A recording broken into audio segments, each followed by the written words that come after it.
So ito siya mga sis, yan yung itsura ng camera. White yung pinili ko. Tapos ito, libre na rin ito pa siya. Kasama na din siya sa accessories or din sa kit na binili namin.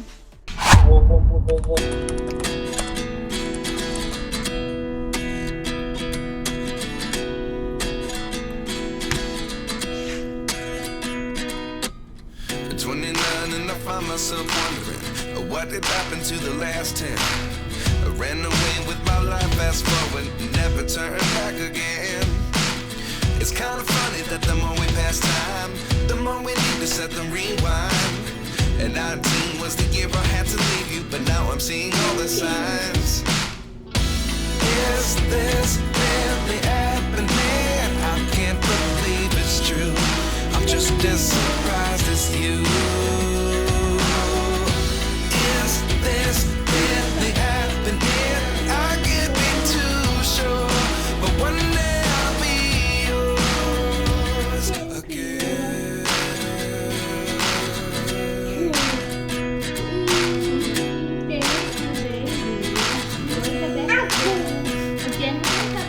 Life lessons come one in a dozen. The other 11 get something from nothing. I sit here looking for an answer. Maybe the biggest question was in the last chapter. You gave me the soul I had today. Without you I never could have moved away. But now I see what you teach. I do believe I always should have stayed. Yeah. Is this really happening? I can't believe it's true. I'm just as surprised as you. Is this really happening? I can't be too sure, but one day I'll be yours again. One day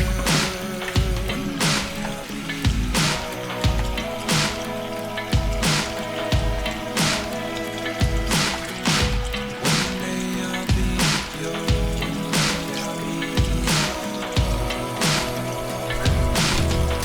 Hello everyone! Welcome back po sa aming channel. Happy Thursday! So, for today, ipapakita ko sa inyo ang aking new vlogging camera. Ito yung katas ng ating pagtatrabaho dito sa US as a virtual assistant and at the same time, yung kita ko rin dito sa YouTube. Kung tutuusin, hindi ko talaga plano bumili ng vlogging camera kasi okay na ako sa aking iPhone na pang vlog. Mas convenient siya for me kasi doon ako nagsushoot. Doon na rin ako nag-i-edit. Pero nung nakita ko tong phone na to, sobrang bilis niyang matransfer sa phone. So, hindi ko na kailangang mag-edit sa laptop. Sa phone na lang din ako mag-i-edit. Kaya, nag-decide ako na bilhin ito.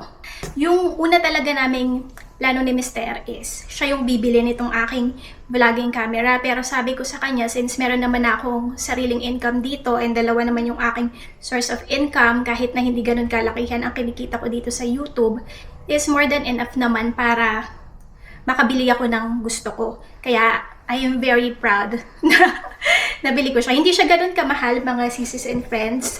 So, ito siya. Insta360 Go 3S. So, ayan, ginagamit ko na siya ngayon. Ganito yung itsura niya. Ayan. Maganda siya kasi napakaliit niya and very discreet. Lalo na sa kagaya ko na medyo hindi pa ako ganun ka-confident mag-vlog pagka nasa labas ng bahay. Nahihiya kasi talaga ako mag-vlog, lalo na pagka maraming tao. Kaya gusto ko yung maliit na camera lang. And, ayan, meron siyang vlogging kit. Meron siyang mga kasamang ganito. In-order namin siya sa Walmart. So, yung presyo niya is $399 plus taxes, $430 na yung kanyang total. So, sobrang laking difference niya dun sa isang camera na gusto ko rin sanang bilhin. Pinag-isipan ko talaga kung ang bibilhin ko ba is yung DJI Osmo 3 or itong Insta360 Go 3S. And nakapag-decide ako na, ito na lang yung bilhin. Kasi masyadong mahal yung yung DJI Osmo. Nasa $800 to $900 yung vlogging kit nila. And so far, tinry ko na to gamitin kahapon. Okay naman siya.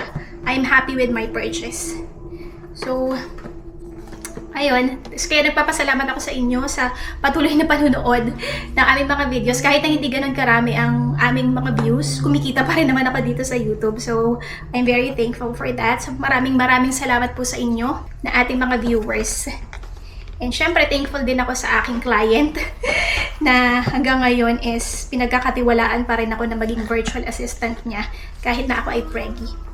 And kung napanood niyo yung isa kong video, sabi ko nga is dinagdagan niya pa ako ng increase na 5% every 6 months. So, diba?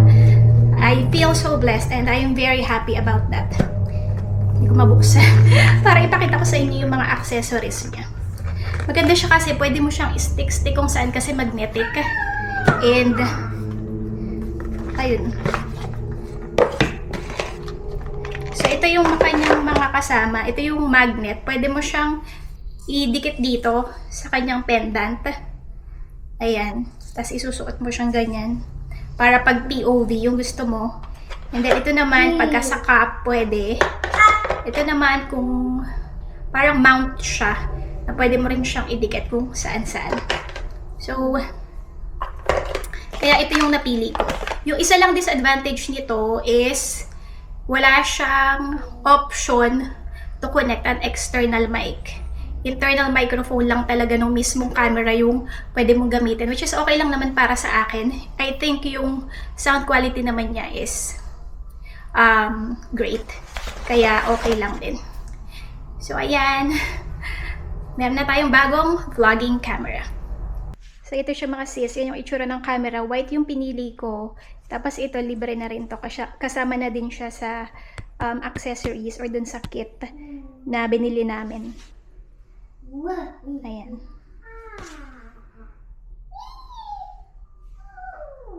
And ito na ang ating baby bump update. Laki na ng ating second baby. So, ayaw mag-take ng nap ni Zeta. Magluto na lang ako ng aming uulamin mamayang gabi. So, magluto tayo ng adobo.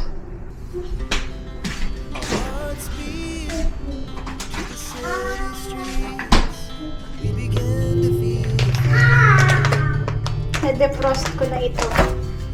Kaya malambot na siya.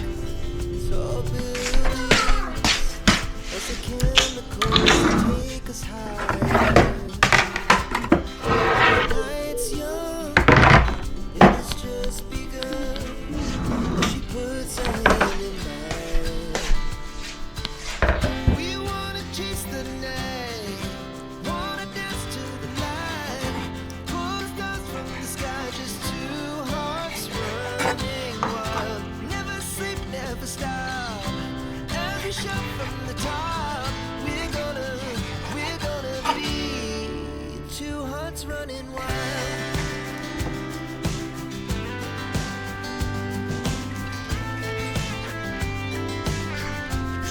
Yung si Zira ayaw mag-take ng nap. Nood lang ng nood. We lay awake and pray. Laugh so loud as the hours pass. We're gonna do it all again.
Konti lang adobo ang lulutuin ko guys kasi nga kami lang naman dalawa ni Zeta dito. Ayoko nang mag-stock ng food ka-leftover.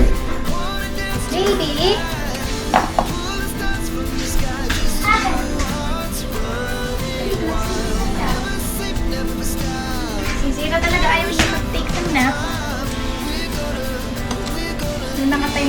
hindi siya nagnanap.